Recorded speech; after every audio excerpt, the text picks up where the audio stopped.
In 1869, Lombard was incorporated, and there was a gentleman named Benjamin Sweet. Sweet was a Civil War colonel. He became a general, and he had very strong daughters. General Benjamin Sweet wrote our town charter, and when he wrote it, he was very specific in his words. He didn't say all men could vote over the age of 21. He said all citizens over the age of 21. The exhibit we have now is the art and artists of the women's suffrage movement. The reason we're honoring the women of the suffrage movement is because of Ellen Martin. On April 6, 1891, Ellen Annette Martin walked into her local polling place in Lombard, Illinois, and demanded her right to vote.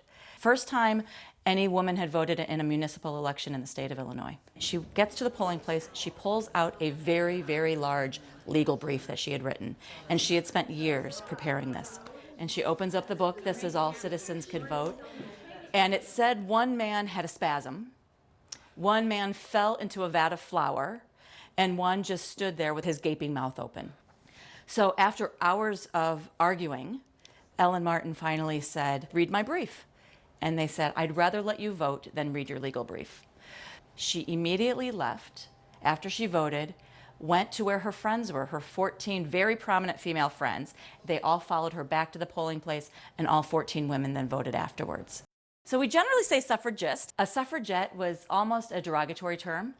It was, oh, you little women, you're trying to get this right to vote. Oh, you little suffragette.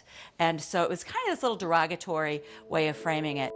Anybody who's first in something, Ellen Martin first to vote, in that place, it puts that point in history that makes her important.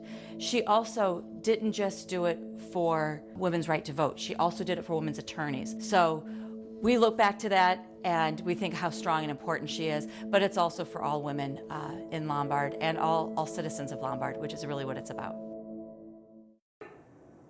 Hey, if you like that video, be sure to subscribe to our ABC7 Chicago YouTube channel.